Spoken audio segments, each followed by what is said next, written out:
ഈ സമയത്ത് ഇങ്ങോട്ട് വന്നത്? രൂപേഷേട്ടൻ ക്ഷണിച്ചു കാണോ? എങ്കിൽ അവരുടെ അടുത്തേക്ക് പോവാതിരിക്കുന്ന നല്ലത്. എല്ലാവരുടെ മുന്നിൽ വെച്ച് എന്റെ കുറവ് പറഞ്ഞ് കുറ്റപ്പെടുത്താനുള്ള നീക്കമായിരിക്കും. ഒന്നാമത് രൂപേഷേട്ടൻ രാവിലെ മുതൽ മുഖം വീർപ്പിച്ച് കെട്ടിയാ നടക്കുന്നത്. ഇട്ടിരിക്കുന്ന ഡ്രസ്സ് കണ്ടില്ലേ? ഒരു ചേർച്ചയുമില്ല.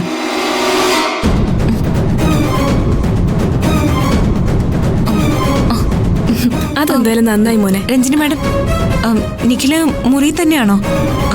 ഹൽദി തുടങ്ങാറായല്ലോ, ഞാൻ പോയി വിളിക്കണോ? അവന്റെ 1-2 ഫ്രണ്ട്സ് വന്നിട്ടുണ്ട്. അവനെ ഒരുക്കുന്നത് അവരേറ്റിരിക്കുക.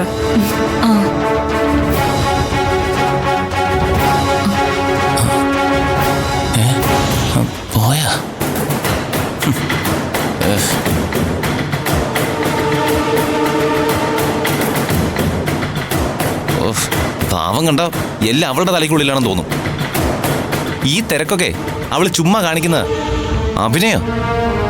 അവക്ക് പറ്റിയതേ IPS അല്ല, വല്ല സിനിമ അഭിനയ. ശരിയാ, രൂപേഷിന് അവള് നോക്കിയത് പോലും ഇല്ല. അവൾ ഇതെല്ലാം മനഃപൂർവ്വം ചെയ്യുന്ന തന്നെയാ. അന്ന് രൂപേഷ് മോൻ വീണയുടെ കല്യാണം കഴിഞ്ഞിട്ട് പോയാ മതിയെന്ന് പറയണ്ടായിരുന്നു. അവളാണെങ്കിൽ പോകാനായിട്ട് ഫ്രണ്ട് ഡോർ വരെ എത്തിയതായിരുന്നു. എനിക്കും അത് തോന്നി. പിന്നെ കല്യാണത്തിന് അവളില്ലെങ്കിലേ ഓരോരുത്തരെ വന്ന് കുത്തി കുത്തി ചോദിക്കും.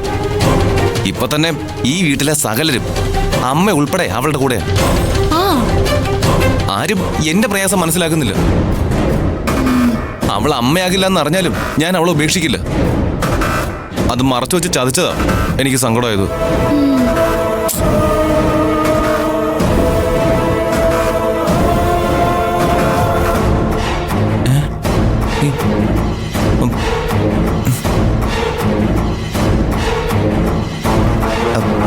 രഞ്ജിനി ആന്റി, ഇപ്പൊ അങ്ങോട്ട് നോക്കണ്ട. ആ മഞ്ഞ സാരി ഉടുത്ത് നിൽക്കുന്ന ആ ജിസി ഡോക്ടർ.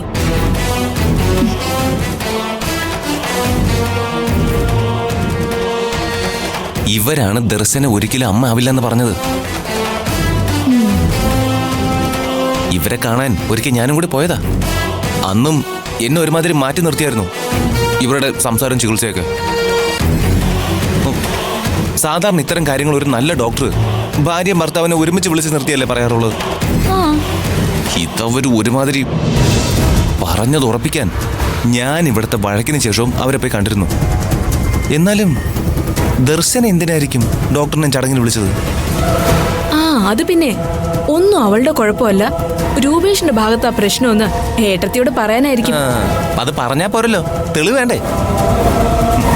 ഞാൻ വെറുതെ പറഞ്ഞത് ഇറക്കി വിട്ടോന്നും അല്ല. പവിത്രൻ അങ്കിൾ പറഞ്ഞിട്ട് ദർശനയുടെ മെഡിക്കൽ റിപ്പോർട്ടൊക്കെ ഞാൻ അങ്കിളിന്റെ ഒരു ഫ്രണ്ട് ഡോക്ടറിന് അയച്ചു കൊടുത്തിരുന്നു. ആ ഡോക്ടറാ എന്നോട് വോയിസ് ഇട്ട് പറഞ്ഞത്. അതെന്റെ കയ്യിലുണ്ട്, എനിക്ക് കേൾക്കണോ? ഇപ്പൊ വേണ്ട. നീ ഈ ഡോക്ടർ പേരെന്താന്നാ പറഞ്ഞേ? അത് ജെസ്സിന്നോ ജിസിന്നോ അങ്ങനെ എന്തുവാ. ദർശനയുടെ ഹസ്ബൻഡ് അല്ലേ പ്രഗ്നന്റ് ആവില്ല എന്ന് പറഞ്ഞ് ദർശനെ തല്ലിന്നൊക്കെ പറഞ്ഞത്?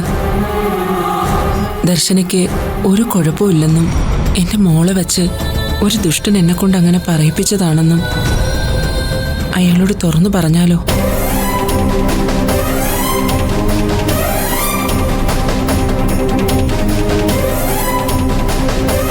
കൂടെ നിൽക്കുന്ന ആള് പോട്ടെ, എന്നിട്ട് പറയാം.